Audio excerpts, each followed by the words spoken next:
ভাইরা, বন্ধুরা, বাবারা, আমার যুবক ভাইয়েরা, আমার মা বোনেরা, আল্লাহর হাবিব সাল্লাল্লাহু আলাইহি ওয়া আলিহি ওয়াসাল্লাম ইরশাদ করেছেন মিশকাতুল মাসাবি কিতাবুস সালাত ইমাম খতিব তিবরিজ রাহমাতুল্লাহি আলাইহি ইমাম আবু দাউদ থেকে হাদিস সংকলন করেছেন।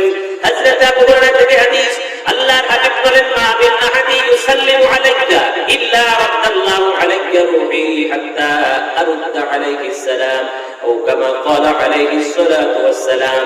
নবী পাক বলেন পৃথিবীর যে কোনো প্রান্ত থেকে আমি নবীর উপরে কেউ যদি দরুদ সালাম প্রদান করে তো আল্লাহ তাবারক ওয়া তাআলা আমাকে ওই দিকে মনোযোগ দান করিয়ে দেয়।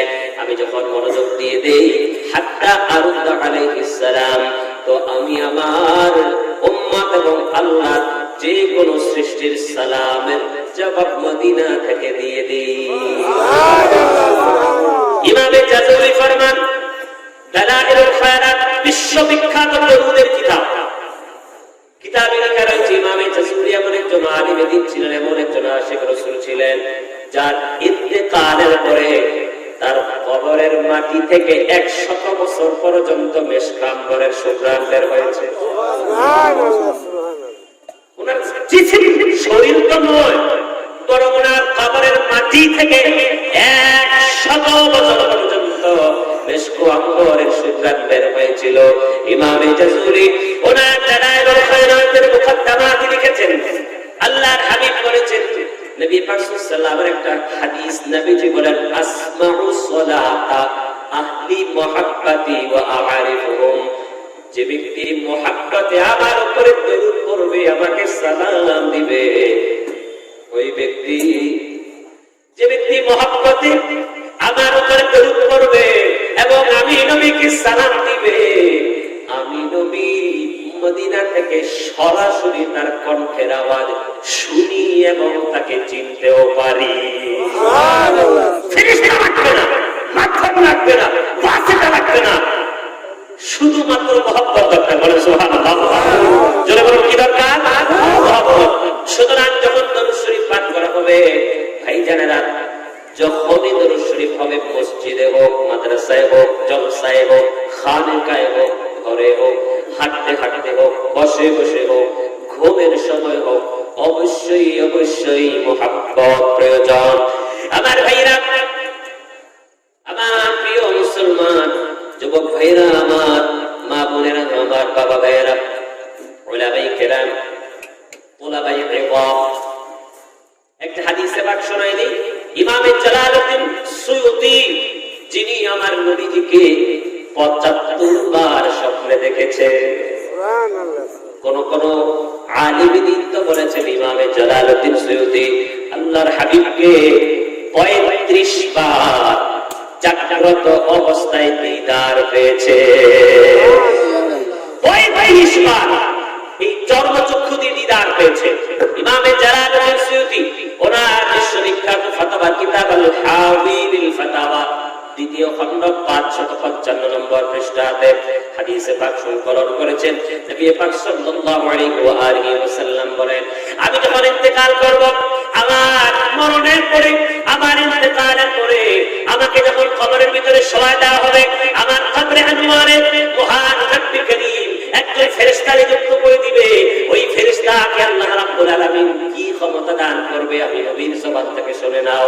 আল্লাহ হাবিব বলেছেন আ'তাহু আসমাআল খালায়েক, আ'তাহু আসমাআল খালায়েক, আল্লাহর সমস্ত সৃষ্টির আওয়াজ শোনার ক্ষমতা ওই ফেরেশতাকে আল্লাহ দান করে দিবে।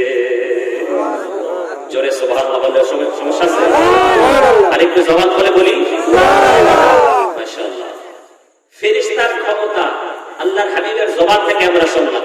আরে ভাই, ওই ফেরেশতা আমার নবী পাক সাল্লাল্লাহু আলাইহি ওয়া আলিহি ওয়াসাল্লাম রওজায়ে পাকে দাঁড়িয়ে দাঁড়িয়ে নবীর গোলামি করতেছে, নবীর চাকরি করতেছে, দাঁড়িয়ে আছে মদিনায়। আল্লাহ তার কানের ক্ষমতা বৃদ্ধি করে দিয়েছে। আল্লাহর সৃষ্টি জগতের যে কোনো প্রান্ত থেকে যে কোনো আল্লাহর সৃষ্টি যখন আমার নবীকে দরুদ এবং সালাম দিবে, ওই ফেরেশতা দাঁড়িয়ে থাকবে মদিনায় এবং শুনে আমার নবীর কাছে পৌঁছে দেবে সালাম। আমার ভাইরা, বাবারা, হাদিস তো শেষ হয়ে গেল, কিন্তু আমার নবী আমাদেরকে কি মেসেজ দিলেন?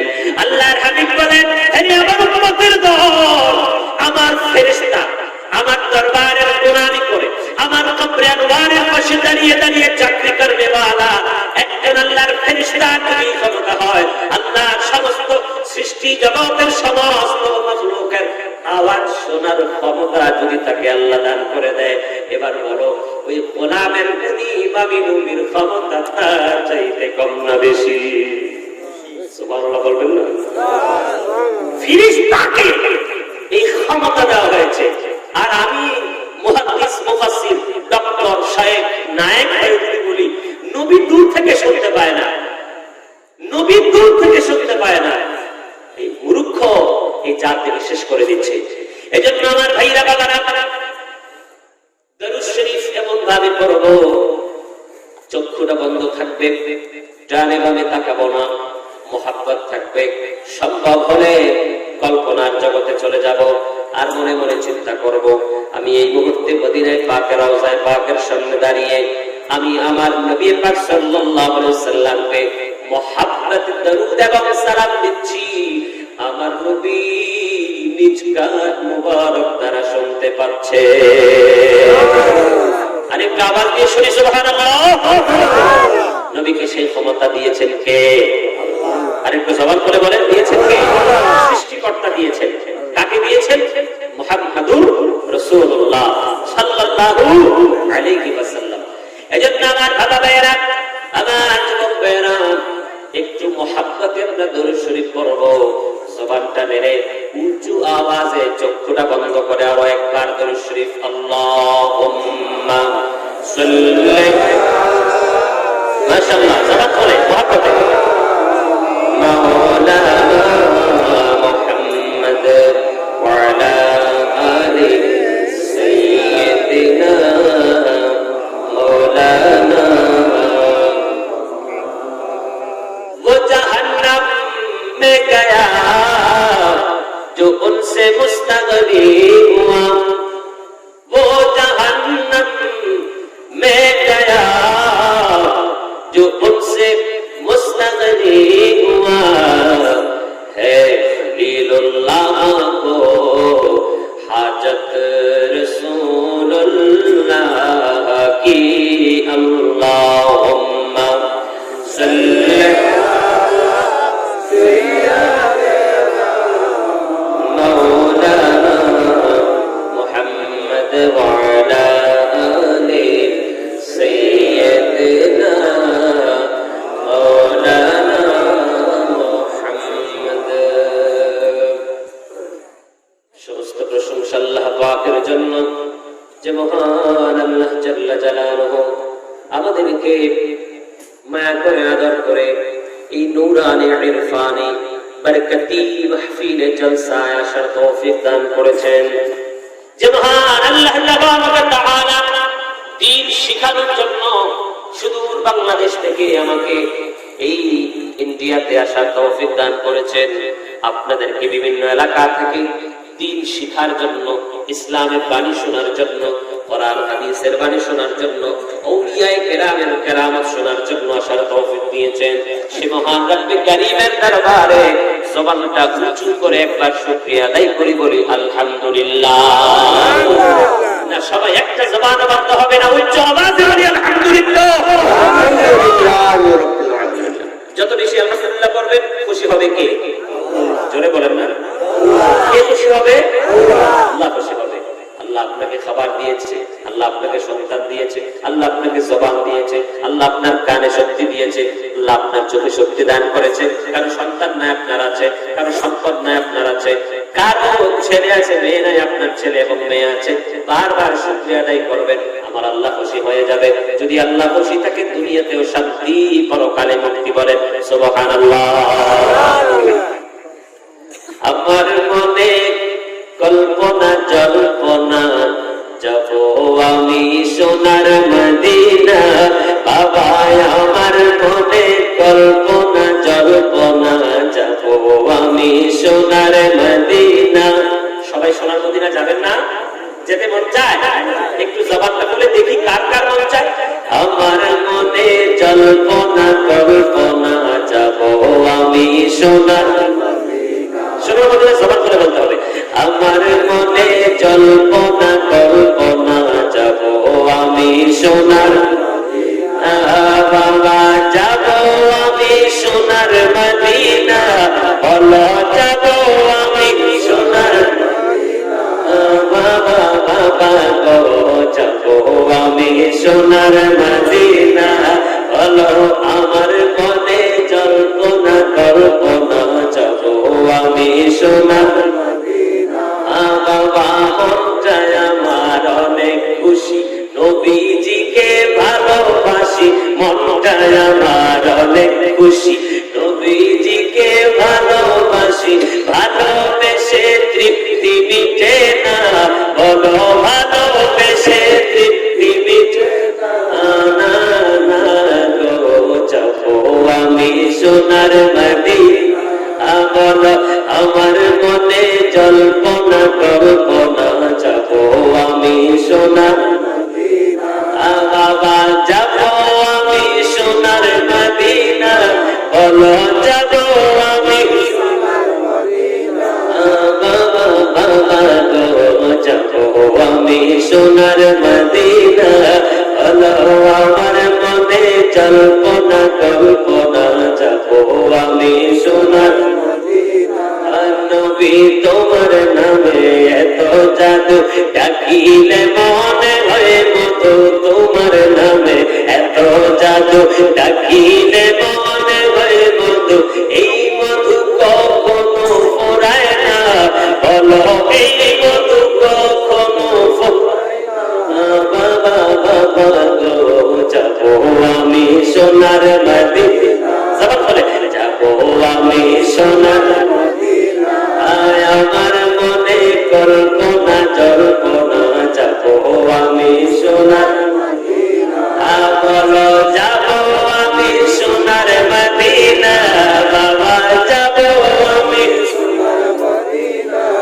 বাবা বাবা গো যাব আমি সোনার মদিনা নবী তোমায় ভালোবাসে যারা আল্লাহর ওলি হয় গো তারা ঠিক কিনা তোমায় ভালোবাসে যারা আল্লাহর ওলি হয় গো তারা তোমায় ভালোবাসে যারা আল্লাহর ওলি হয় গো তারা থাকে না কো চিন্তা ভাবনা বলেন থাকে না কো চিন্তা ভাবনা গো যাবো আমি সোনার মদিনা বলো যাবো আমি সোনার মদিনা আমার মনে জল্পনা কল্পনা যাব আমি সোনার বলো যাব আমি সোনার মদিনা বলেন যাব সোনার মদিনা বাবা বাবা গো যাব আমি সোনার মদিনা আমার মনে জল্পনা কল্পনা যাব আমি সোনার 24 নম্বর পারা সূরাতুল জুমার আয়াত নম্বর 9 মহানবী করিম কালামে হাকিম ইরশাদ করেছেন বিসমিল্লাহির রহমানির রহিম কুল হাল ইয়াস্তাবিল লাযীনা ইয়া'লামুনা ওয়াল লাযীনা লা ইয়া'লামুন আল্লাহ রাব্বুল আলামিন তার হাবিবকে বলেছেন ওগো আমার নবী গো কুল আপনি বলে দেন হাল ইয়াস্তাবি কি সমান ইয়ালামুনা ওয়াল্লাযীনা লা ইয়ালামুন যারা জ্ঞানী আর যারা মূর্খ অর্থাৎ যারা দ্বীনের জ্ঞান রাখে আর যারা দ্বীনের জ্ঞান রাখে না তারা কি সমান প্রশ্নবোধক আল্লাহ বলেছেন যারা জ্ঞানী আর যারা জ্ঞানী নয় তারা কখনো সমান হতে পারে না যাদেরকে আমি জ্ঞান দিয়েছি যাদেরকে আমি দ্বীনের বুঝ দান করেছি যাদেরকে আমি আলিম বানিয়েছি তারা অবশ্যই অবশ্যই যারা কান রাখে না তাদের চাইতে মর্যাদা বেশি রাখে তারা আমার থেকে নিয়ামত দুনিয়াতেও পাবে কবরেও তাদের জন্য নিয়ামত থাকবে পরকালেও তাদের জন্য আরশে আসিমের ছায়া থাকবে এবং তাদের জন্য শাফাআত করে করে জান্নাতে দেওয়ার অনুমতিও আমি আল্লাহ দান করে দেব সুবহানাল্লাহ আমাদেরকে সতর্ক করে দিয়েছেন, আরে আমার বান্দারা জ্ঞান অর্জন করো, জ্ঞান অর্জন করো, জ্ঞান অর্জন করো। কেননা জ্ঞানীদেরকে আমি মর্যাদা দান করেছি, যারা শিক্ষিত তাদের জন্যই আমি আল্লাহ রাব্বুল আলামিন বড় বড় মর্যাদা এবং নিয়ামত রেখেছি। আমার ভাইরা, যদি কারো জ্ঞান না থাকে, নামাজের জ্ঞান নাই, নামাজ আদায় হচ্ছে না, রোজার জ্ঞান নাই, রোজা আদায় হচ্ছে না, ফরজ গোসলের জ্ঞান নাই, ফরজ গোসল আদায় হচ্ছে না, ওযুর জ্ঞান নাই, ওযু আদায় হচ্ছে না। আচ্ছা, কারো উপরে যাকাত ফরজ হয়েছে, যাকাতের মাসাইল সে জানলো না, শিখলো না, কোন মুফতির কাছে গিয়েও মাসাইল গুলো জানতে চাইলো না। জ্ঞান নাই তো বিপদে পড়বে। জ্ঞান না থাকার কারণে কোনো না কোনো এক দিক দিয়ে সে যাকাত আদায় করতে পারবে না, এজন্য সে ফরজ তরক করার মধ্যে অন্তর্ভুক্ত হয়ে যাবে। আচ্ছা, কেউ যদি পর্দা ফরজ হয় কারো উপরে, পর্দার কি গুরুত্ব, পর্দার কি ফজিলত, পর্দার জন্য আল্লাহ এবং তার রাসূল ইসলামের শরীয়ত কি বলেছেন, যদি জ্ঞান না থাকে বেপরোয়া হয়ে যাবে। এজন্য আল্লাহ বলেছেন, হাল ইয়াস্তাবি, আরে আমার বান্দারা, আমি জ্ঞানীদেরকে মর্যাদা দান করেছি, যারা জ্ঞান রাখে আর যারা জ্ঞান রাখে না তারা এক সমান নয়, এক সমান নয়। রাস্তা দিয়ে আলিম হেঁটে যাচ্ছে, তুমি তার জন্য রাস্তা ছেড়ে দিবা। তুমি গাড়িতে উঠেছো, একজন আলিম গাড়িতে উঠেছে, তুমি সিট থেকে দাঁড়িয়ে আলিমকে বসার জন্য জায়গা করে দিবা। তোমার গাছে একটা নতুন ফল এসেছে, আলিমের জন্য ওই ফলটা দিয়ে দিবা। তুমি যদি এইভাবে আলিমকে মর্যাদা দাও আর তুমি আলিমের শ্রদ্ধা করো, আমি আল্লাহ তারপরেও ওই আলিমের সাথে তোমাকে জান্নাত নসিব করে দেব। আমার ভাইরা বাবারা, ইলমে দ্বীন শিক্ষা করার গুরুত্ব অপরিসীম। হযরত আনাস বিন মালিক থেকে বর্ণিত, ইমাম ইবনে মাজাহ হাদিস সংকলন করেছেন, ইমাম বাইহাকি হাদিস সংকলন করেছেন, ইমাম খাতিব তিবরিজ রাহমাতুল্লাহি আলাইহি মিশকাতুল মাসাবিহ 34 নম্বর পৃষ্ঠার হাদিস এনেছেন। আল্লাহর হাবিব সাল্লাল্লাহু আলাইহি ওয়াসাল্লাম ইরশাদ করেছেন, তালাবুল ইলমি ফারিয়াতুন আলা কুল্লি মুসলিমিন ওয়া মুসলিমা, আও কামা ক্বালা আলাইহিস সালাতু ওয়াস সালাম। আল্লাহর হাবিব বলেন, প্রত্যেক মুসলমান, প্রত্যেক মুসলমান নর এবং নারী, পুরুষ এবং মহিলার জন্য ইলমে দ্বীন শিক্ষা করা ফরজ। এবার আপনি কোটিপতি হন আর লাখ কোটি হন, আপনি বড় ব্যবসায়ী হন, আপনি বড় মাতব্বর হন, আর আপনার শরীরে যত শক্তি থাকুক, আপনি যত ব্যস্ত মানুষ হন না কেন, আপনার উপরে আমাদের ইসলামী শরীয়ত যতটুকু দ্বীন শিক্ষা ফরজ করেছেন তা শিখতে হবে। হুজুর, আমার বয়স 40 হয়ে গেছে, আমি এখনো শিখতে পারি নাই। হুজুর, আমার বয়স 60 হয়ে গেছে, আমি এখনো শিখতে পারি নাই। হুজুর, আমি তো 75 বছরের বুড়া, আমি এখনো শিখতে পারি নাই। ইসলামী শরীয়তে এই ধরনের খোড়া যুক্তি দিয়ে আল্লাহর দরবারে মাপ পাওয়া যাবে না। এজন্য আমার ভাইরা, পুরো কোরআন শরীফ শুদ্ধ করা সবার উপরে ফরজ না। সমস্ত নামাজের মাসাইল শিক্ষা করা ফরজ নয়।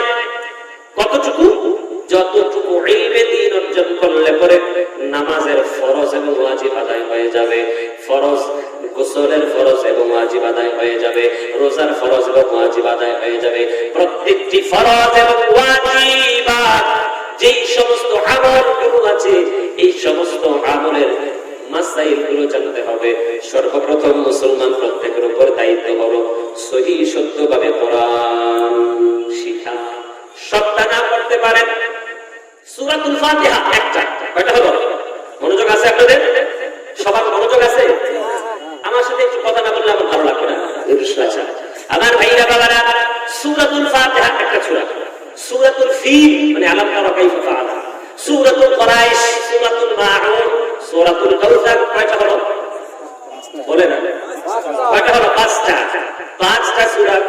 আপনার উপরে আপনি যখন, আমি যখন বালিগ হয়েছি, বালিগ বুঝেন, প্রাপ্তবয়স্ক, যখন থেকে আমাদের মধ্যে একটা আলামত প্রকাশ পেয়েছে, তখন থেকে আমার উপরে, আবার আপনার উপরে, আপনার বাবার উপরে, আপনার দাদার উপরে, যত শ্রেণীর মানুষ হোক না কেন, প্রত্যেক মুসলমান নর এবং নারীর উপরে এই অন্তত 5টা সূরা শিখা ফরজ হয়েছে।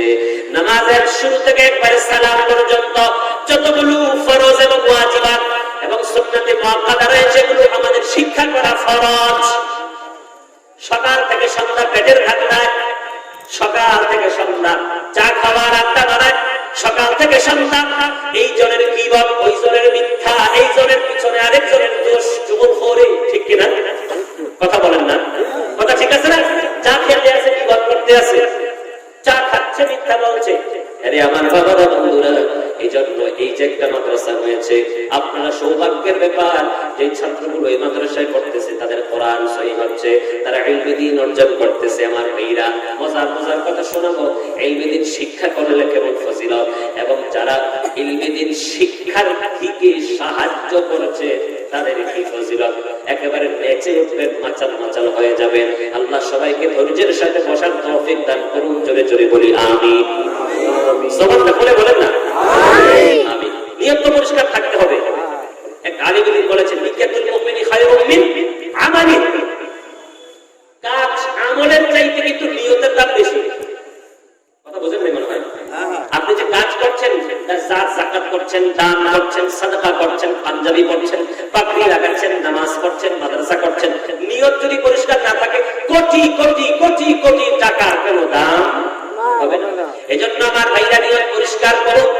যা শোনাবো মেমোরিতে সেভ করে বাড়িতে নিয়ে যাবেন। আগামী দিন সকল থেকে আমল করার চেষ্টা করবেন। আল্লাহ আমাদের সকলকে তৌফিক দান করুন। জোরে চিৎকার মেরে বলি আমিন। আমার ভাইরা, বাবারা, বন্ধুরা, এজন্য সবার উপরে যারা বালিগ হয়ে গেছে নামাজের মাসাইল শিক্ষা করা ফরজ। হুজুর কেমনে শিখবো? আমি তো ব্যবসা করি, আমি চাকরি করি, আমি জমিতে চাষাবাদ করি, সময় পাই না, এত ব্যস্ত, সংসার নিয়ে ব্যস্ত থাকি। ও বাবা, যেদিন আমি আপনি মরে যাব, সেই কঠিন ময়দানে আমার জমি জমা কিন্তু আমার সঙ্গে যাবে না। আমার আদরের বিবি আমার সঙ্গে যাবে না। আমার যেই দোকানের কারণে আমি কোরআন শিখতে পারি নাই, নামাজ শিখতে পারি নাই, ওই দোকান কিন্তু আমার সঙ্গে যাবে না। যেই চাকরির কারণে আমি ব্যস্ত ছিলাম, আমি যেই চাকরির কারণে কোরআন শিখতে পারি নাই, নামাজের মাসালা মাসাইল গুলো শিখতে পারি নাই, ওই চাকরি কিন্তু আমার আপনার সঙ্গে যাবে না। এই জন্য মুসলমান বাবারা, ও বন্ধু, ও আমার বাবারা, ও আমার বুদ্ধিমান ভাইয়েরা, পায়ে হাত রাখি বলি, নামাজের মাসাইল গুলো শিখে নেন, ফরজ ইলমটা শিখে নেন। ওলামায়ে কেরাম রয়েছে, মসজিদের ইমাম রয়েছে, বলবেন হুজুর প্রত্যেকদিন একটা সূরা আমাদেরকে চর্চা করান, প্রত্যেকদিন একটা মাসালা আমাদেরকে শিখান, হুজুর অন্তত 10টা মিনিট আমাদেরকে একটু চর্চা করান।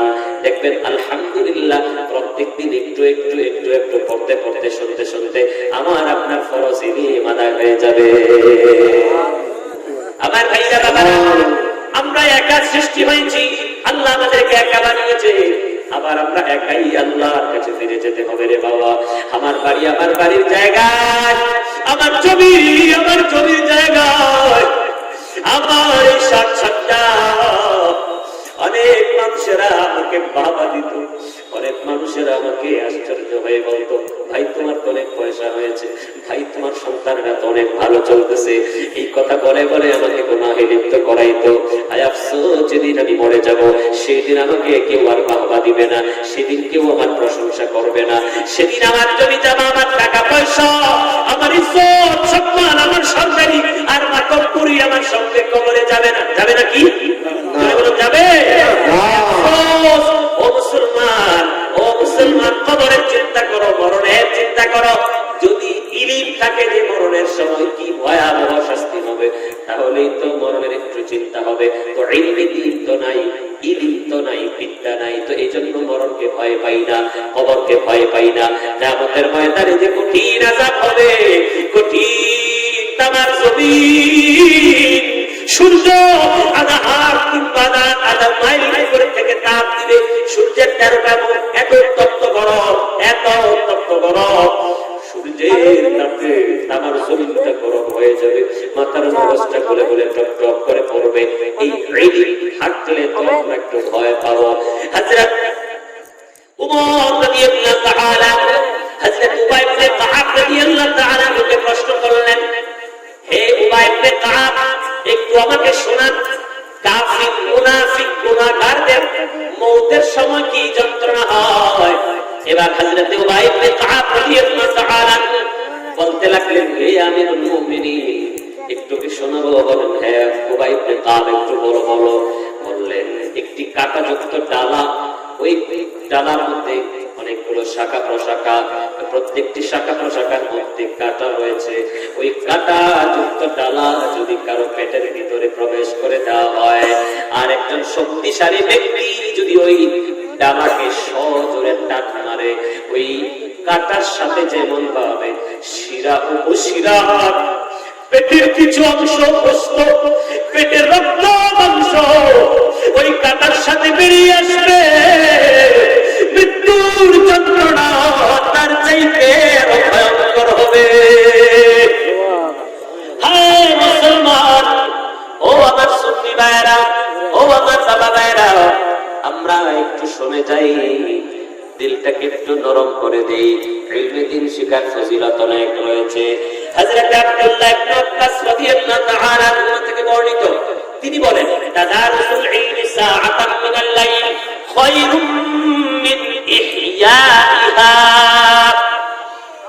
হযরত আব্দুল্লাহ ইবনে আব্বাস রাদিয়াল্লাহু তাআলা আনহু বলেন, রাতের কিছু অংশে যদি কেউ দ্বীনি ইলমের চর্চা করে, দ্বীনি ইলম শিক্ষা করে, কোন টিচার যদি তার ছাত্রকে পড়ায় অথবা কিতাব লেখালেখি করে, দ্বীনি ইলমের চর্চার মধ্যে যে কোনো দ্বীনি ইলম হোক না কেন, হযরত আব্দুল্লাহ ইবনে আব্বাস রাদিয়াল্লাহু তাআলা আনহু বলেন, ওই ব্যক্তি যেন সারা রাত জেগে ইবাদত করার সওয়াব পেল। সুবহানাল্লাহ। কিছুক্ষণ এই যে বসে আছেন, কিছুক্ষণের জন্য দ্বীনি ইলম শিখতেছেন, দ্বীনি ইলম শিখতেছেন, এই কিছুক্ষণ দ্বীনি ইলম শিক্ষার কারণে বাবারা সারা রাত জেগে যদি আমরা ইবাদত করি, কিছুক্ষণের জন্য যদি আমরা ইলমে দ্বীন তালাশ করি, তো সারা রাত জেগে জেগে নফল ইবাদতের সওয়াব আমরা পেয়ে যাব। বলেন সুবহানাল্লাহ। রহমতে আলম নবী নূরে মুজাসসাম, রহমতে আলম নবী নূরে মুজাসসাম, সাহাবারা আতর বানায় ওই নবীজির গাম বলো না, সাহাবারা আতর বানায় ওই নবীজির গাম।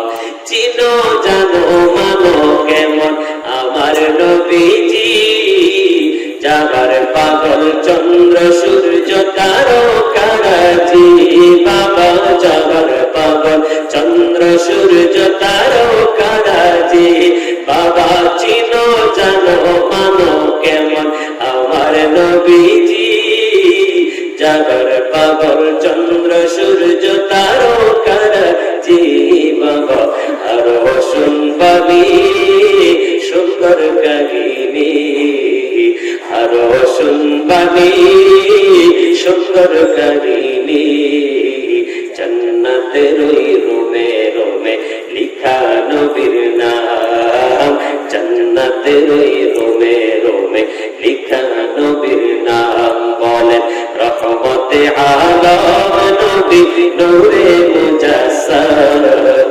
রহমতে আলম নবী নূরে মুজাসসাম, সাহাবারা আতর বানায় ওই নবীজির ঘাম বলো না, সাহাবারা আতর বানায় ওই নবীজির ঘাম।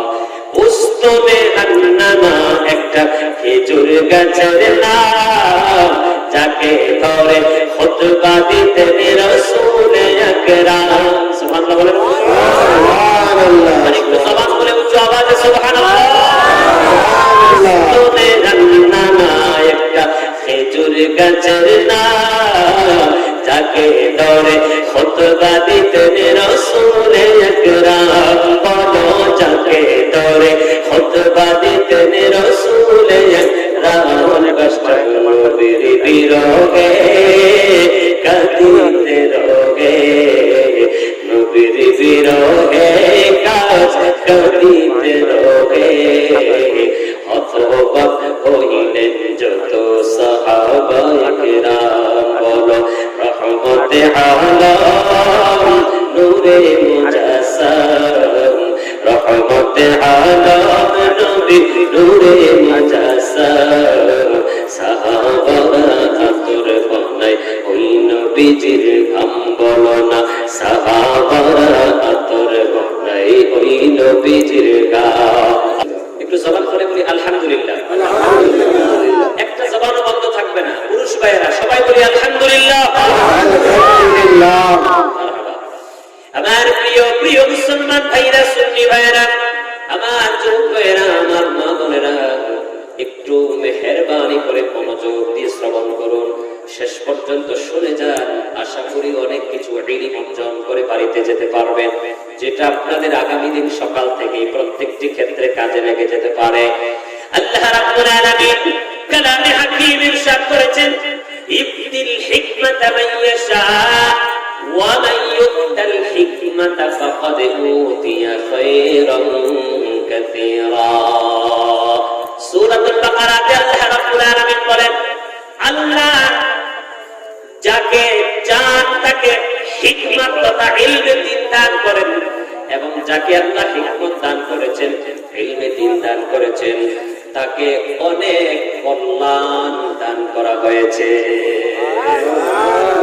কোটিপতির কথা বলা হয় নাই, জমি জমার মালিকের কথা বলা হয় নাই, বিল্ডিং এর মালিকের কথা বলা হয় নাই, নেতা মন্ত্রী এমপির কথা বলা হয় নাই।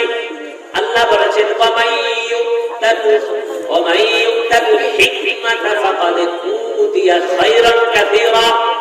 যাদেরকে দ্বীনের জ্ঞান দান করা হয়েছে তাদেরকে অনেক কল্যাণ দান করা হয়েছে। সুতরাং একজন আলিম কোটিপতির চাইতে আরো বেশি মর্যাদাবান, একজন আলিম সমাজের মাতব্বরের চাইতে আরো বেশি মর্যাদাবান। যদি ওই আলিম বা আমল হয়, মুত্তাকি হয়, যদি মুত্তাকি না হয়, ফাসিক হয়, তাহলে তো অন্য বিষয়। যদি ওই আলিম বা আমল হয়, মুত্তাকি হয়, পরহেজগার হয়, ওই ব্যক্তির জন্য কি হয়? আল্লাহ হাবিব সাল্লাল্লাহু আলাইহি ওয়াসাল্লাম বলেছেন, আকাশে যত আল্লাহর পাক পশু পাখি উড়ে উড়ে বেড়ায়, সমস্ত আকাশের পাখি। আমার ভাইরা বাবারা, বিরক্ত হচ্ছেন আপনারা? এগুলো জরুরি কথা বাবা, এগুলো জরুরি কথা, আমাদের প্রতিদিনের জন্য এগুলো জরুরি কথা। আমরা সুন্নি মুসলমান, আমিও মাসলাকে আলাদা। আমার বাংলাদেশে মাদ্রাসা আছে, একটা মাদ্রাসায় 5টা ডিপার্টমেন্ট আছে। আরো খুশি হবেন বলতেছি, এই মাদ্রাসায় পড়িয়েছেন মুফতি নাজির গাজী আজহারবি 2099-98-99-তে চিনেছেন ওনাকে? হ্যাংলা বাতলা করে খলিফায়ে তাজ শরিয়া। আমি ওনার ছাত্র এবং মুরিদ এবং ওনার ভাইরা। তো আমার ভাই মাওলানা রেজাউল করিম গত বছর দাওয়াত দিয়েছিলেন, লকডাউনের কারণে আসতে পারি নাই। তো ইউটিউবে আমার অনেক বক্তব্য আছে, অনেক আমার সুন্নি ভাইরা দেখেছে, অনেক উলামায়ে কেরাম দেখেছেন। তো আমারও শখ ছিল যে দেশের বাইরে গিয়ে একটু তাকরীর করি, মুকাররির হিসেবে যাই। তো পীর মুর্শিদের টানও আছে। আপনারা তো হুজুরকে ভালোভাবে চিনেন, কত বড় আলিম এবং মুত্তাকি, পরহেজগার, যিনি রাস্তায় চলতেন তো চোখটা নিচের দিকে থাকতো, ঠিক কিনা? অনেক বড় আলিম, এবং বাংলাদেশে ওনার এই ধরনেরই, ওনার নাম যারা শুনে, যত বড় আলিম হোক ওনাকে শ্রদ্ধা করে। কারণ কি জানেন? ইলমের কারণে নয়, বরং ওনার আমলের কারণে। আমার মাদ্রাসায় 5টা ডিপার্টমেন্ট আছে, দোয়া করবেন। নুরানি বিভাগ, নাজরা বিভাগ, হিফজ বিভাগ, কিতাব শাখার মধ্যে 2টা ডিপার্টমেন্ট, একটা হলো আলিয়া আর একটা হলো দারসে নিজামি, একসাথে পড়াই আমরা। এবং মহিলা শাখা আলাদা, পর্দা সহকারে, পর্দার মাধ্যমে আলাদা মেয়ে শিক্ষিকার মাধ্যমে আমরা আমাদের মেয়েদেরকে পাঠদান করাচ্ছি। বলেন আলহামদুলিল্লাহ। দোয়া করবেন আল্লাহ যেন দ্বীনের খিদমত করার তৌফিক দান করে। কিছু গুরুত্বপূর্ণ কথা শোনাবো, মনোযোগের সাথে শুনবেন, বিরক্ত হবেন না, ধৈর্য ধারণ করেন, অনেক কিছু শিখতে পারবেন। আলহামদুলিল্লাহ। একটু জবান খুলে মহব্বতে উচ্চ আওয়াজে বলি আলহামদুলিল্লাহ, আর যদি বলি আলহামদুলিল্লাহ। আল্লাহ রাব্বুল আলামিন কোরআনে বলেছেন, আমি তো কল্যাণ দান করি তাকে যাকে জ্ঞান দান করেছি, যাকে দ্বীনের ইলম দান করেছি, যাকে দ্বীনের উচ্চ সমাজ দান করেছি। সুতরাং আমার ভাইরা বাবারা, আমি আপনাদেরকে অনুরোধ করব, যাদের সন্তান এখনো ছোট আছে, অবশ্যই প্রত্যেকটি ছেলে এবং মেয়েকে মাদ্রাসা শিক্ষা দরকার। অন্তত সে যেন দ্বীনে ইসলামের মূল বিষয়গুলো, প্রয়োজনীয় বিষয়গুলো শিখে যেতে পারে এবং মরণ পর্যন্ত সেগুলো আমল করে যেতে পারে, ঠিক কিনা?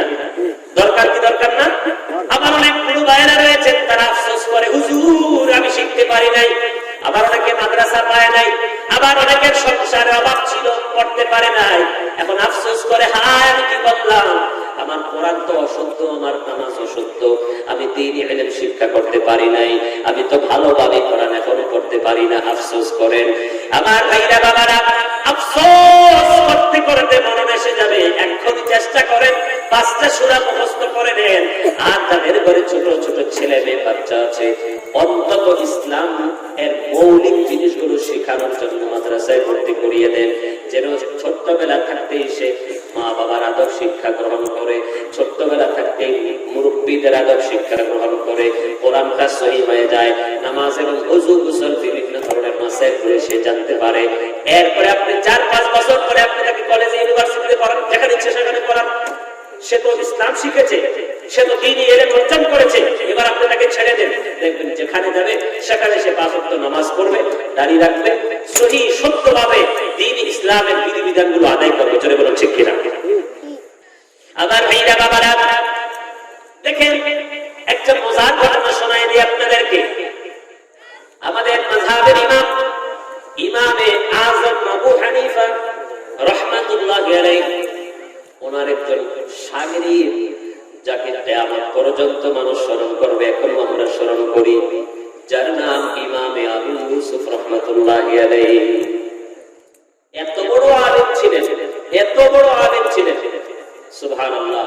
সারা পৃথিবীর কোনায় কোনায় কোনায় কোনায় যার নাম এখনো চলছে, কিয়ামত পর্যন্ত চলতেই থাকবে। সুবহানাল্লাহ। এত বড় আলেম ছিলেন ইমামে আযম আবু হানিফার শাগির্দ ছাত্র ছিলেন হযরত ইমাম আবু ইউসুফ। মনোযোগ দিয়ে শুনবেন, এত গরীব ছিলেন, এত অসহায় ছিলেন, তার ঘরের খাবার চলতো না, খাবার খাবার জন্য পয়সা থাকতো না। কিন্তু ইমাম আবু ইউসুফ অনেক বড় আশা করলেন, হায় আমি তো গরীব, আমার বাবার তো টাকা নাই, আমি অভাবের সংসারে বসবাস করি, আমি ইলমে দ্বীন কিভাবে শিখবো? এই মনে চিন্তা করতে করতে একদিন হযরত ইমামে আবু হানিফা রাহমাতুল্লাহ আলাইহির দরবারে চলে গেলেন, গিয়ে একটু দর্শে বসে গেলেন। দেখলেন পড়তেছি পড়তে পড়তে কিছুদিন অতিবাহিত হলো। ঘরে গেলেন, বাবা তাকে বললেন, হে বাবা তুমি কোথায় গিয়েছো? প্রতিদিন কার দরবারে যাও, তোমাকে পাওয়া যায় না। এবার ইমাম আবু ইউসুফ তার বাবাকে বললেন, বাবা গো, ও বাবা, মনটা তো চায় দ্বীন ইলম অর্জন করতে, এজন্য প্রত্যেকদিন ইমামে আযম আবু হানিফা রাদিয়াল্লাহু তাআলা দরবারে যায়, কিছু হাদিস শুনি, কিছু মাসাইল শুনি, যেন কলিজাটা ঠান্ডা হয়ে আলিম হতে পারে।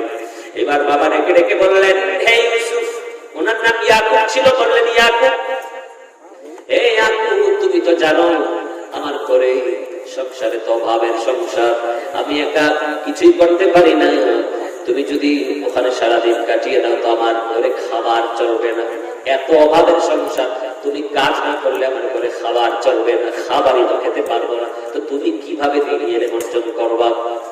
সন্তানের মনটা নরম হয়ে গেল, বাবার দিকে তাকিয়ে আর সহ্য করতে পারলেন না, পড়াশোনা ছেড়ে দিলেন, এবার কাজে লেগে গেলেন। কিছুদিন পর্যন্ত ইমামে আবু হানিফা রাদিয়াল্লাহু তাআলা দেখলেন ইয়াকুব মানে হযরত ইউসুফ, ইমাম আবু ইউসুফ পড়তে আসেন না। জিজ্ঞেস করলেন, কোথায় ইয়াকুব, কোথায়?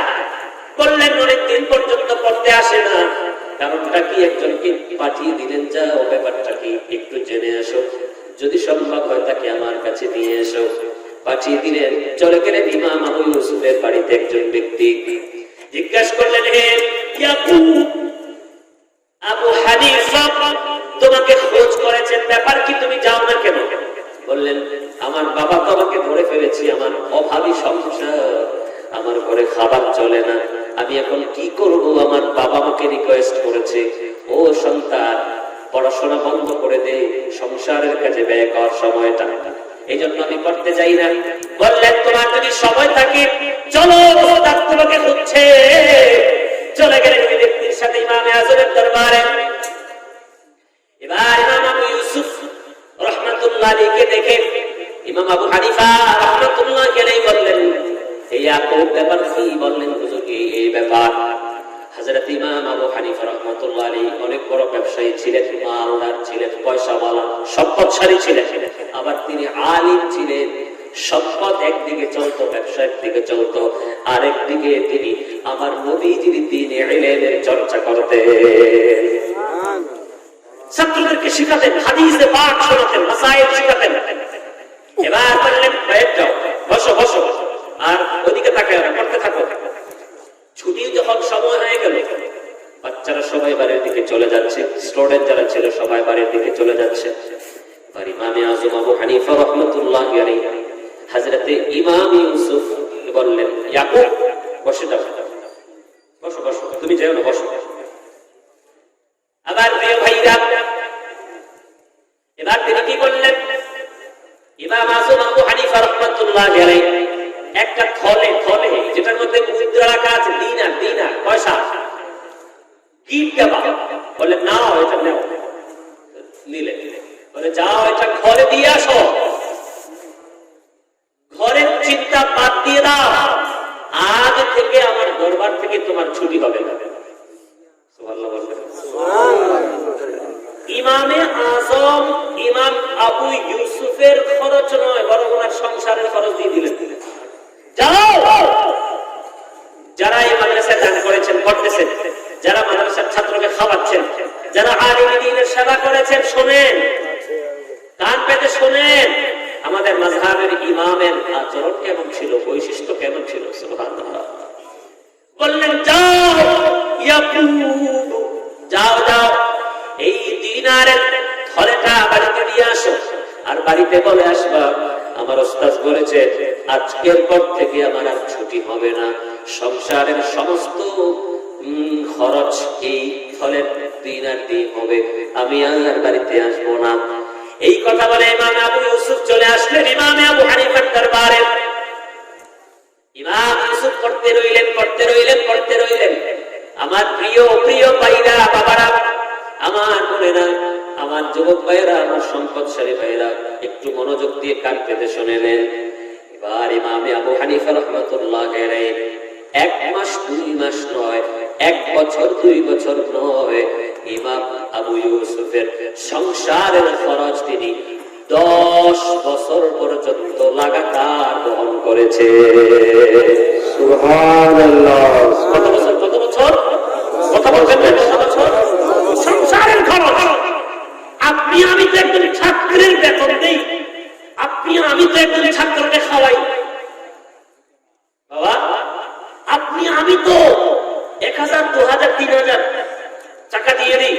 ভাইরা বাবারা, দেখেন আমাদের মাযহাবের ইমাম ইমামে আবু হানিফা রাহমাতুল্লাহি আলাইহি 1 বছর 2 বছর নয়, ইমাম ইউসুফ রাহমাতুল্লাহি আলাইহি সংসারের খরচ লাগাতার 10 বছর পর্যন্ত চালিয়েছেন। জোরে বলে সুবহানাল্লাহ।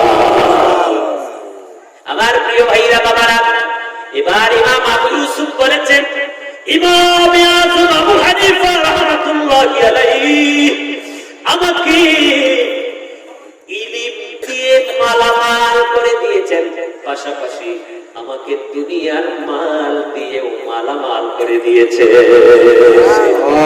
কারণ যে আলিম হয়, যে আলিম তার অভাব হয় না, যে আলিম খোদা গায়েব থেকে তার রিজিকের ব্যবস্থা করে দেয়। অল্প বেতন, অল্প টাকা, দেখবেন এই টাকার মধ্যে বরকত, রহমত, ঘরে শান্তি, স্ত্রীর মনে খুশি, সন্তানেরা আদরওয়ালা হয়। আর সেই আলিমের জন্য জমিনের নিচে সমুদ্র এবং আকাশের সমস্ত প্রাণী মাগফিরাতের দোয়া করতে থাকে। কিরকম মর্যাদা বাবা! আমি যদি বলি ভাই আল্লাহর সমস্ত সৃষ্টি আপনার জন্য দোয়া করবে, এমন একটা আমল আপনি করেন, কি করবেন? 1 কোটি টাকা খরচ করলে হবে? কথা বলেন। আল্লাহর হাবিব বলেছেন সমুদ্রের যতগুলো প্রাণী রয়েছে, স্থলে মাটির নিচে যতগুলো প্রাণী রয়েছে, মাটির উপরে যতগুলো প্রাণী রয়েছে, আসমানে যতগুলো পশু পাখিগুলো উড়ে, সমস্ত প্রাণীরা একজন হক্কানি রব্বানি মুত্তাকি পরহেজগার বা আমল আলিমের জন্য মাগফিরাতের দোয়া করতে থাকে। এই মর্যাদা পাওয়ার জন্য কেউ যদি 1 কোটি টাকা খরচ করে পাবে? 2 কোটি? সারা দুনিয়া দিয়ে দিতে পাবে না। এটা তো খরচ করে হবে না, এটা দ্বীনি ইলম অর্জন করার পর ওই ইলম অনুযায়ী যারা আমল করবে তাদের জন্য এটা নসিব হবে। বলেন সুবহানাল্লাহ। আমার প্রিয় ভাইরা বাবারা এবং বন্ধুরা, আমি আপনাদেরকে অনুরোধ করে যাব, আমাদের ইসলাম অনেক সুন্দর, আমাদের দ্বীন ইসলাম শান্তির ইসলাম। এজন্য আমি অনুরোধ করব যেভাবে আপনারা টাকা পয়সা দিয়ে সহযোগিতা করে যাচ্ছেন, যেভাবে আপনারা এই মাদ্রাসাকে ভালোবাসেন, আমি খুব আনন্দিত। আজকে আমার মনে হচ্ছে একটা ঈদের দিন, রাস্তাঘাটে আশেপাশে মানুষ আর মানুষ, ছোট বড় সবাই মিলে এই মাহফিল, এই জলসাতে উপস্থিত হয়েছেন। মনে হচ্ছে যেন সবার মধ্যে একটা ঈদের আমেজ। ঈদের দিনও মনে হয় এমন খুশি হয় না যেমন ভাবে জলসার মধ্যে আপনারা আনন্দ ফুর্তি করেন। আমি তারপরেও আরো একটি আনন্দের সংবাদ দিয়ে দেব।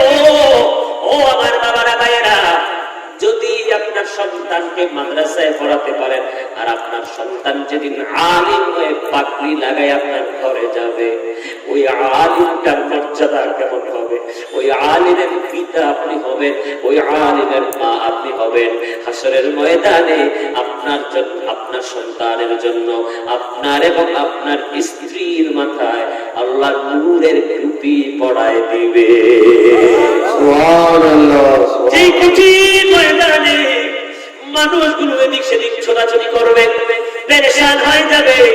যেদিন মানুষ উলঙ্গ হবে, বাবা তার সন্তানকে চিনবে না, মা তার সন্তানকে চিনবে না, সন্তান তার বাবার দিকে খেয়াল করবে না, সন্তান তার মায়ের দিকে খেয়াল করবে না। ও বাবা, সেই কঠিন মুসিবতের দিনের দিকে একটু খেয়াল করুন, একটু মেহেরবানি করে মনোযোগ দিয়ে দেন, একটু দয়া করে খেয়াল করুন। যে মুসিবতের দিনে আমার আর তোমার কোনো বন্ধু হবে না, আমার তোমার কোনো সাথী থাকবে না। হায় আফসোস, যে জমিনটা দাবার হবে, যে জমিনে আগুন বর্ষণ হবে, কারো শরীর থেকে ঘাম ঝরতে ঝরতে টাকটু পর্যন্ত ঘামে ডুবে যাবে, কারো হাঁটু পর্যন্ত ঘামে ডুবে যাবে, কারো কবর পর্যন্ত ঘামে ডুবে যাবে, কারো কানের লতি পর্যন্ত ঘামে ডুবে যাবে। সেই কঠিন মুসিবতের দিনে আলেমের পিতা মাতার জন্য আল্লাহ নেয়ামতের ব্যবস্থা করে মাথায় নূরের তাজ, নূরের টুপি লাগাই দিতে বলেন সুবহানাল্লাহ। নবীর চরণেতে সারা জীবন আমি থাকবো, নবীর চরণেতে সারা জীবন আমি থাকবো, ভালোবেসে নবীজিকে, ভালোবেসে নবীজিকে হৃদয় মাঝে ভরে রাখবো। ও নবীর চরণেতে সারা জীবন আমি থাকবো। সবাই থাকবেন না বাবা? নবীর কদমে থাকবেন না ইনশাআল্লাহ? একটু জবানটা মেরে গেলে একটু আমার সাথে পড়েন তো দেখি। নবীর চরণেতে সারা জীবন আমি থাকবো, ভালোবেসে নবীজিকে,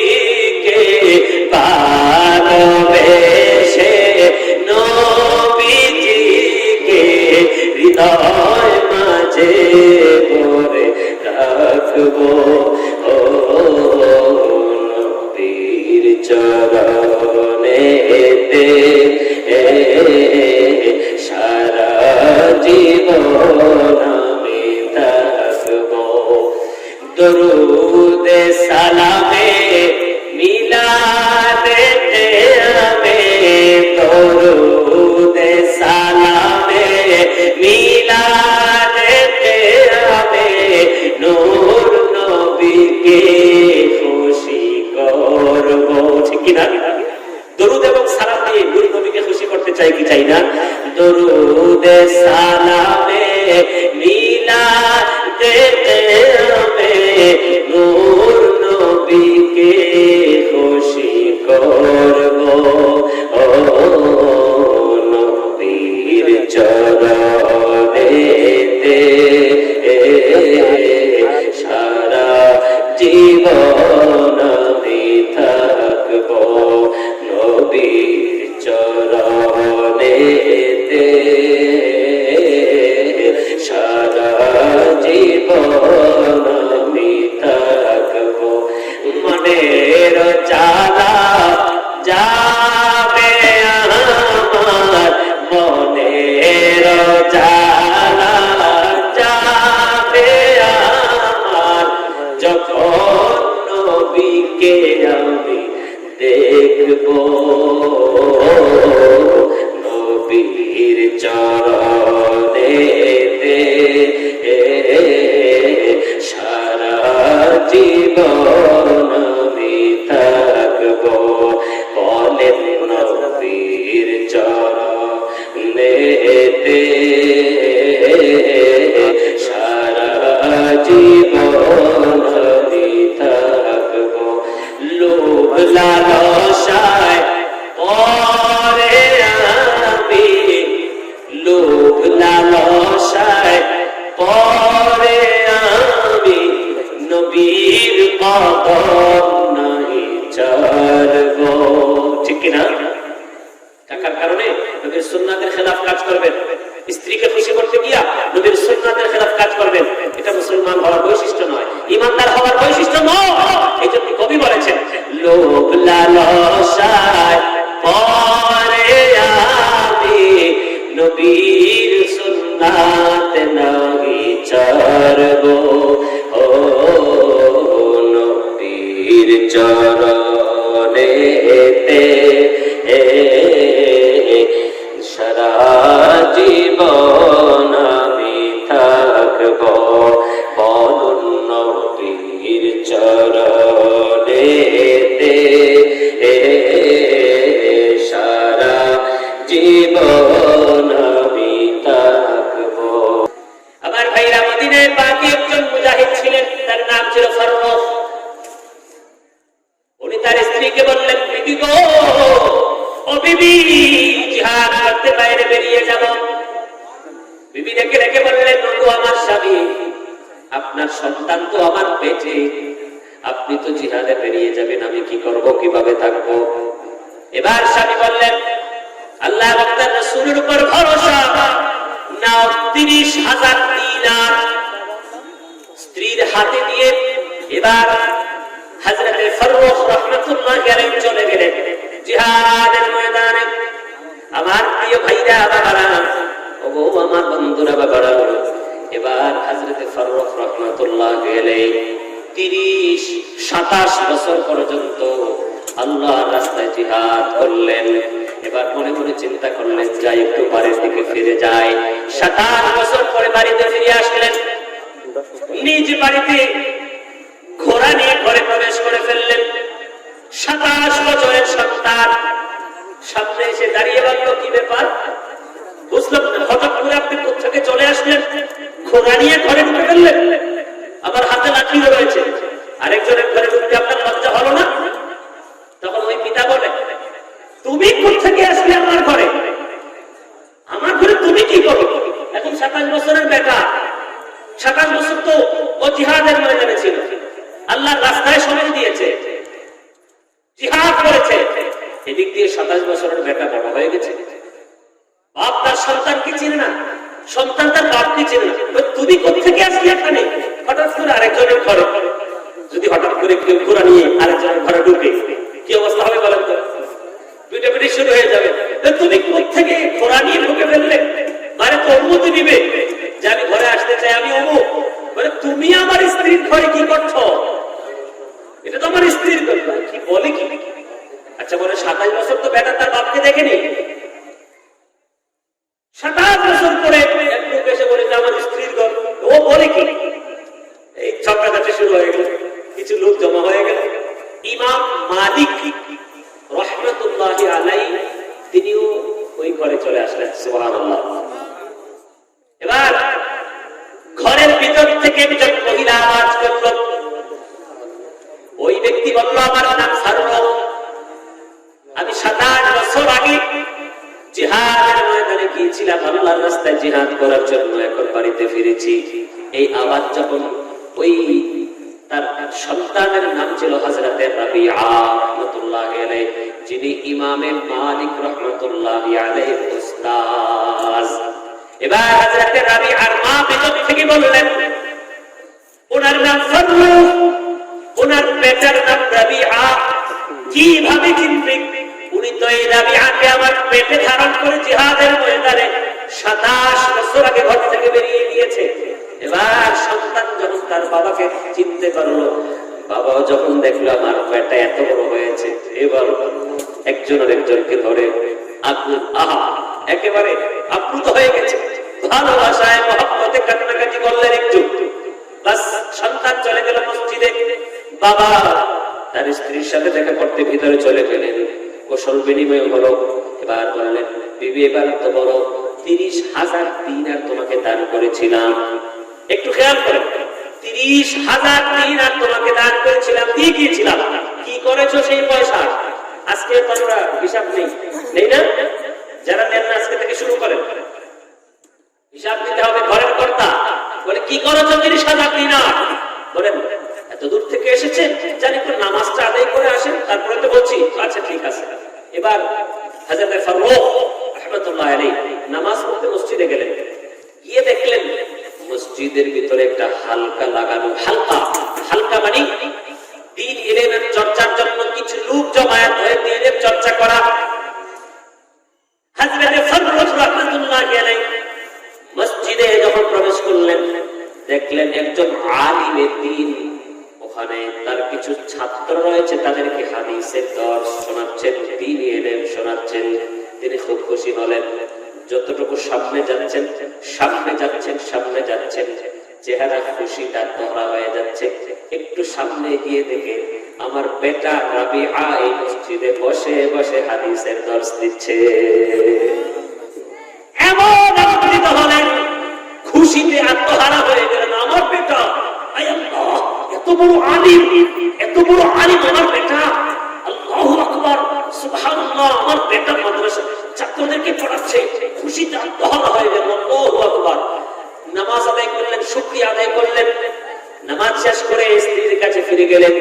এবার স্ত্রীকে বললেন, ও আমার স্ত্রী, আজকে আমি আমার সন্তানকে দেখে আমার কলিজা ঠান্ডা হয়ে গেছে।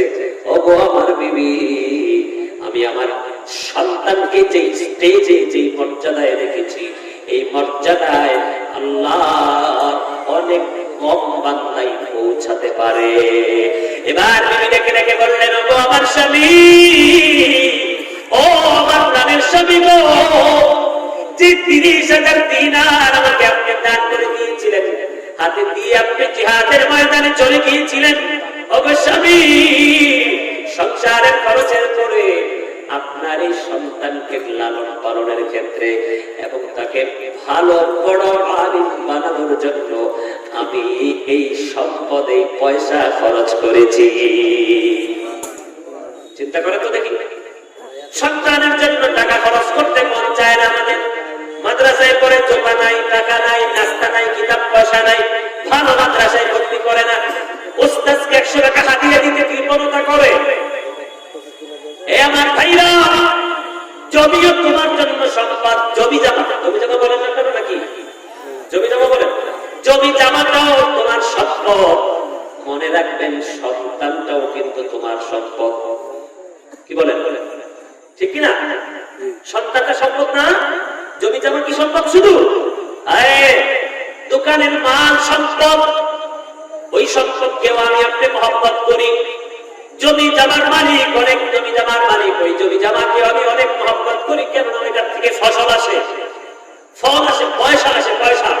মানুষ আমাকে বড়লোক করে।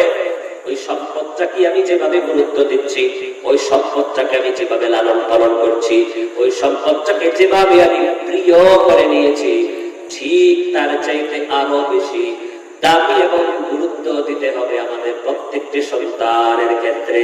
সন্তান সকালবেলা কোরআন পড়লো কিনা, নামাজ আদায় করলো কিনা, সালাত দিচ্ছে কিনা, কোন মুরব্বির সাথে বেয়াদবি করে কিনা, এটা শিক্ষা দেওয়ার দায়িত্ব মা বাবার। কিন্তু আমরা বেখবর, আমরা মনে করি সকালবেলায় করুণীয় জমিতে গিয়ে চাষাবাদ করলেই বাস খালাস হয়ে গেল। না না না, আপনার আমার বড় সম্পদ হলো আমাদের সন্তান, ঠিক কিনা? সন্তান হলো আমাদের সবচেয়ে বড় সম্পদ। আমার ভাইরা বাবারা, কেন সন্তান সবচেয়ে বড় সম্পদ?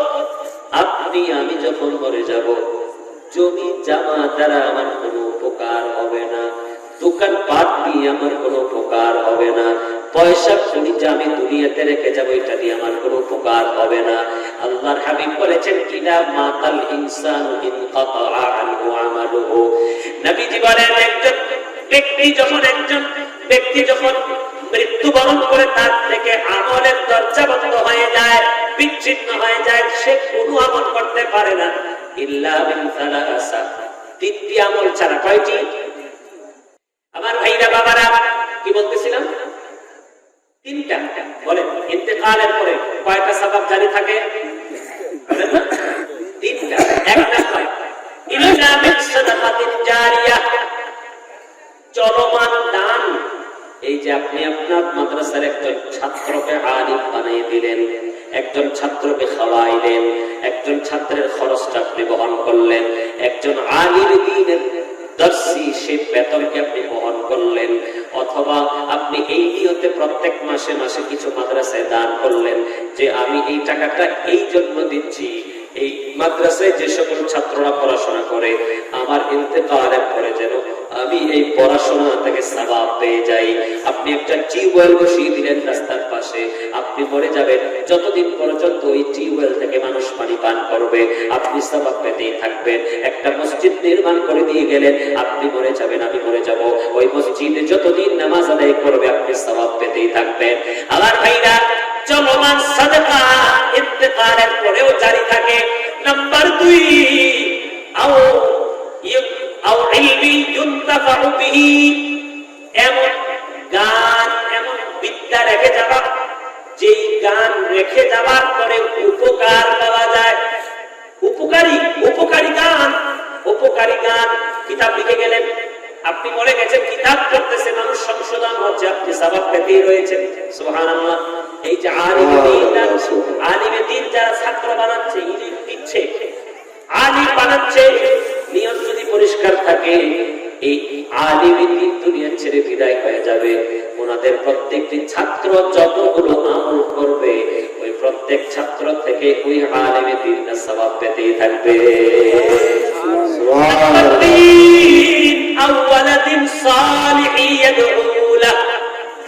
এখন আসছে, এই যে দেখেন, সন্তানটা কেন আমাদের সবচেয়ে বড় সম্পদ? কেন? আল্লাহ হাবি করেছেন এমন এক সন্তান রেখে যাওয়া, এমন এক সন্তান রেখে যাওয়া যে সন্তানটা তার মা এবং বাবার জন্য দোয়া করে, যে সন্তানটা মা এবং বাবা দুনিয়া ছেড়ে বিদায় হয়ে যাওয়ার পরে নেক কাজ করে, নামাজ আদায় করে, হারামের দিকে হাত বাড়ায় না, মানুষকে কষ্ট দেয় না, সমাজে ফিতনা ফাসাদ সৃষ্টি করে না, এমন নেককার সন্তান যদি কেউ রেখে যেতে পারে, ওই নেককার সন্তান দুনিয়া ছেড়ে আমি আপনি চলে যাব, ওই আমার সন্তান যা যা আমল করবে আমি কবরের ভিতর থেকে তা লাভ করতে পারবো। চিন্তা করেন তো, এবার ওই জমি থেকে কিন্তু লাভ যাবে না, দোকান এবং জায়গা থেকে লাভ যাবে না রে বাবা। ও আমার ভাইরা, আমরা আমাদের মৌতের গ্যারান্টি দিতে পারি না, আমরা আমাদের মৌতের গ্যারান্টি দিতে পারি না, কখন কার মৌত হয়ে যায় আমরা জানি না। আমার প্রিয় প্রিয় মুসলমান ভাইরা বাবারা, এজন্য আমি আপনাদেরকে অনুরোধ করবো, সন্তানের দিকে নজর রাখেন, সন্তানের দিকে। সন্তান সবচেয়ে বড় নেয়ামত, সন্তান সবচেয়ে বড় সম্পদ। একটা সন্তান যখন জন্ম হয়, আপনি আমি তো তাকে লালন পালন করি না শিক্ষক নিয়োগ করি? জন্মের পর থেকে শিক্ষক নিয়োগ করা হয়? কথা বলে না, না তো। জন্মের পর থেকে তার মা বাবার লালন পালনে ওই সন্তানটা বড় হয়। সন্তানটা যখন জন্মের পর থেকে আপনার আমার কাছেই বড় হয়, আপনি এবং আপনার স্ত্রী কি কি কাজ করে কথা বলে। সন্তান যখন ভূমিষ্ঠ হয় বাবার দায়িত্ব হলো তার ডান কানে আজান দেওয়া, তার বাম কানে কামত দেওয়া। ও বাবা, বাবা যদি শুদ্ধ করে আজান দিতে পারে তাহলে বাবাই তার কানে তার সন্তানের কানে আজান দিবে। তো বাবা যদি শুদ্ধ করে আজান না দিতে পারে লাভ হবে না, অশুদ্ধ আজান দিলে কাজ হবে না। ওই মুরবি রাখতে হবে, হুজুর রাখতে হবে, হুজুর আসেন, আমার বাচ্চা হয়েছে, আমার সন্তান হয়েছে, আসেন একটু ডান কানে আজান দেন, বাম কানে কামত দেন। সন্তানের দায়িত্ব পালন। সপ্তম দিনে আমি তার মাথাটাকে মন্থন করব, চুলটাকে মেপে নিয়ে আমি তার সমপরিমাণ চাঁদি সমপরিমাণ অথবা তার সমপরিমাণ সাদাকা করে দেব, আল্লাহর রাস্তায় পয়সা সাদাকা করে দেব এবং তার মাথার মধ্যে জাফরানের তেল মালিশ করে দেব। সপ্তম দিনে আতিকা এবং একটা সুন্দর নাম রেখে দেব। এটা মা বাবার দায়িত্ব। আমরা এখন তো নাম রাখি কি নাম? ইংরেজি নাম, দুলাল, বন্যা, স্বর্ণা, আছে না আছে না, নার্গিস। আরে বাবা, এই নাম কোথেকে আসলো? বন্যায় তো মানুষের ক্ষতি করে, টর্নেডো, হ্যাঁ, রিঙ্কু রিঙ্কু, পিঙ্কি, আছে না আছে না, এক কথা বলেন, আছে না? এটা কি ইসলামিক না? কি রাখে এগুলো? নবীজির সাহাবী, পুরুষ এবং মহিলা সাহাবী এবং সাহাবিয়াদের মধ্যে কি ধরনের পিঙ্কি রিঙ্কু টিঙ্কু বন্যা স্বর্ণা এগুলো ছিল না? আব্দুল্লাহ, আব্দুর রহমান, ওবায়দুল্লাহ, উসমান, আলী, ফাতেমা, আয়েশা, যায়েনব, খাদিজা, উম্মে কুলসুম, এগুলো রাখবেন। এইগুলি তো পুরাতন না, এগুলো পুরাতন নয়। এই নামের উসিলায় আমাকে আপনাকে আল্লাহ কিয়ামতের ময়দানে গুনাহ মাফ করে যার নামের সাথে আমার মিল আছে তার সাথে জান্নাত দিয়ে দিবে। সুবহানাল্লাহ। আমার উস্তাদ বলেছেন যে নামের কারণে মুসিবত আসে, নামের কারণে রোগ বিমার আসে, যত ঝাড়ফুঁকি হয় কাজ হয় না, নাম ভালো না। এজন্য আমাদের মা বাবার দায়িত্ব হলো সুন্দর একটি নাম রাখা। সুন্দর নাম রাখার পরে সপ্তম দিনে আকিকা দেওয়া। কোন দিনে? না 40 বছর পর, 40 বছর পর দিবেন না আকিকা? মুসলমান, আল্লাহর হাবিব স্পষ্ট বলেছেন ইয়াউমুস সাবিআ, আকিকা দাও, সপ্তম দিনে আকিকা দাও এবং ওই আকিকার গোশতটা মিষ্টি করে রান্না করো এবং গরিবদেরকে খাওয়ায় দাও। তোমার সন্তানের আদব সুন্দর হবে, স্বভাব সুন্দর হবে, বিপদ আপদ মুসিবত রোগ বিমার দূর হয়ে যাবে। সুবহানাল্লাহ। কিন্তু সপ্তম দিনের পরে যদি কেউ আকিকা দেয় আদায় হবে, তবে ফজিলত পাবে না, বারাকাত। মানুষ কষ্ট দিলেন না তো? আমার মনে হয় অনেক কিছু আপনাদেরকে শিখিয়েছি আলহামদুলিল্লাহ, যেটা আপনাদের জীবনে কাজে লাগবে আলহামদুলিল্লাহ। তো আমরা শিখতে হবে, জানতে হবে, আমরা মরতে হবে।